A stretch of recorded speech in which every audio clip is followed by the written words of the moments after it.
तो नमस्कार दोस्तों, एक बार फिर से स्वागत है आपका हमारे YouTube चैनल जेडी कंप्यूटर में। दोस्तों, जैसे कि आपको पता है, हम जब भी आती न्यू जानकारी के साथ आते हैं, तो आज हम फिर हाजिर हुए एक और न्यू जानकारी के साथ, एक और न्यू लेटेस्ट अपडेट के साथ। उससे पहले दोस्तों, यदि आपने हमारे चैनल को सब्सक्राइब नहीं किया है तो प्लीज़ चैनल को सब्सक्राइब कर लीजिए बेल आइकन को प्रेस, ताकि इसी तरीके से हम जो भी नया वीडियो बनाए वो सबसे पहले आप तक पहुंच सके। चलिए दोस्तों, बात करेंगे दोस्तों यहाँ पर न्यू जानकारी, न्यू अपडेट जो कि आपको यहाँ पर मिलने वाला है राज्य शिक्षा केंद्र के अंतर्गत। जी हाँ दोस्तों, यहाँ पर राज्य शिक्षा केंद्र के अंतर्गत डीएलएड के पाठ्यक्रम 21-22 के दोस्तों यहाँ पर लिस्ट जारी हो चुकी है। लिस्ट कहें या फिर दोस्तों यहाँ पर प्रिंट अलॉटमेंट लेटर जारी हो चुके हैं कल की डेट से ही दोस्तों यहाँ पर अलॉटमेंट लेटर जारी हो चुके हैं। और दोस्तों यहाँ पर जो लास्ट डेट है आपको फीस भरने की, वो आपकी है यहाँ पर 20 सितंबर 2021। तो दोस्तों यहाँ पर किस तरीके से अलॉटमेंट लेटर डाउनलोड करना है, किस तरीके से फीस भरना है, ये सारी चीज़ें हम आपको पहले की जो फर्स्ट वीडियो थी उसमें मैं आपको बता चुका हूँ। आज हम बात करेंगे दोस्तों यहाँ पर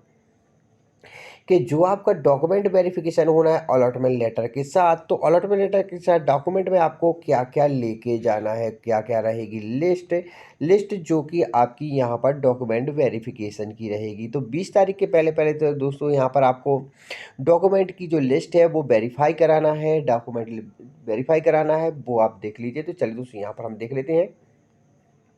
तो यहाँ पर दोस्तों देख लीजिए, जो लिखा हुआ है, डीएलएड नियमित प्रवेश 21-22 के सत्यापन हेतु दिशा निर्देश केवल वही आवेदक सत्यापन हेतु उपस्थित हों जिन्हें अलॉटमेंट लेटर जारी हुआ है। तो दोस्तों यहाँ पर डिस्ट्रिक्ट इंस्टीट्यूट डाइट की ओर से पूरे दोस्तों यहाँ पर जो भी आपका मध्य प्रदेश है, सभी मध्य प्रदेश की डाइट की ओर से ये नोटिफिकेशन जारी कर दिया गया है। अब दोस्तों यहाँ पर हम बात करते हैं का डॉक्यूमेंटेशन लगना क्या क्या है। तो निम्नानुसार क्रम में दस्तावेजों की छाया प्रतियों के 2 सेट कागज की फाइल में प्रस्तुत करें। तो कागज की फाइल दोस्तों यहाँ पर आपको 5 से 10 रुपए की एक फाइल आएगी, जो कि यहाँ पर कागज की टाइप की यहाँ से फाइल रहती है। उस फाइल में दोस्तों यहाँ पर आपको 2 सेट बनाना है। 2 सेट किन किन चीज़ों के बनाना है वो ध्यान रखें। सबसे पहले दोस्तों यहाँ पर जो आपके सेट रहेंगे वो देख लीजिए, नंबर 1 पे दिया है रजिस्ट्रेशन लेटर। तो जो आपने रजिस्ट्रेशन फॉर्म भरा था वो आवेदन की प्रति आपकी होगी, जो कि निर्धारित स्थान पर कक्षा 12वीं उत्तीर्ण करने वाली शाला के प्राचार्य के हस्ताक्षर व सील लगवा कर लाए।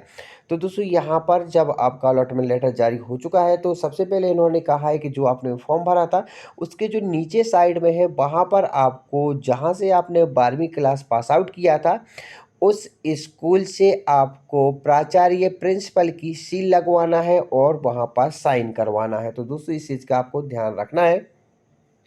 इसके साथ साथ दोस्तों यहाँ पर चॉइस फिलिंग जो की थी उसका आपको वो लेटर लेके आना है, या फिर चॉइस फिलिंग जो आपने की थी उस चॉइस फिलिंग वाला प्रिंट आपको लेके आना है। इसके साथ साथ दोस्तों यहाँ पर जो आपको है वो 3rd नंबर पे अलॉटमेंट लेटर जो कि आपको यहाँ पर जो अपलोड हुआ है या फिर वो आपको प्रिंट निकालना है। इसके साथ साथ दोस्तों यहाँ पर 10वीं की मार्कशीट, 12वीं की मार्कशीट, ये सारी जो दोस्तों यहाँ पर ये सारी चीज़ें दोस्तों आपको 2 सेट में प्लस 1 सेट आपका ओरिजिनल का भी होना चाहिए। यहाँ पर 3 सेट मान के चले दोस्तों, 1 ओरिजिनल सेट हो गया, 2 आपकी फोटोकॉपी की सेट हो गए। इसके बाद 10वीं 12वीं की मार्कशीट, आधार कार्ड की छाया प्रति। जी हाँ दोस्तों, ये आधार कार्ड लगेगा, आपका निवास लगेगा, स्वयं का निवास हो तो बहुत अच्छी बात है, यहाँ पर स्वयं का निवास लग जाएगा।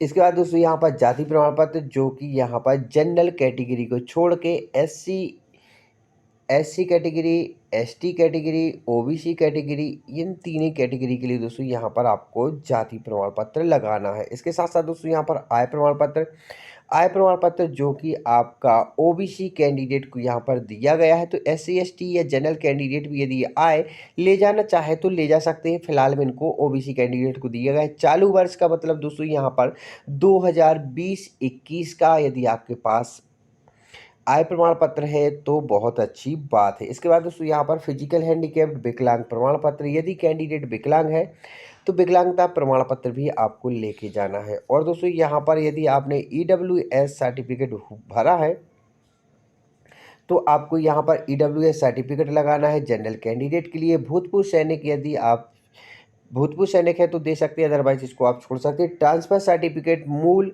अंतिम कक्षा की ओरिजिनल टीसी एवं उसकी एक छायाप्रति। तो दोस्तों यहाँ पर ओरिजिनल आपको टीसी लेके जाना है। टीसी यदि फ़िलहाल की डेट में नहीं है तो जब आप डॉक्यूमेंट वेरिफिकेशन कराने जाएंगे तो उनसे बात कर लेना, तो वो एक आध जो हफ्ता 15 दिन का आपको समय दिया जाएगा, तो वहाँ से आप टीसी निकलवा के जमा कर सकते हैं। बाद में भी आप जमा कर सकते हैं टीसी के लिए। और यदि आप गवर्नमेंट टीचर हैं तो शासकीय शिक्षकों हेतु नियुक्ति एवं पत्र एवं संकुल प्राचार्य प्रमाणीकरण का कार्य मुक्ति आदेश वो आपको जिला शिक्षा अधिकारी की ओर से आपको यहाँ पर मिल जाएगा। इसके साथ साथ दोस्तों यहाँ पर आपको जो दिया गया है वो भी देख लीजिए। 2 फाइल में मूल दस्तावेजों को निम्नानुसार प्रस्तुत करना है।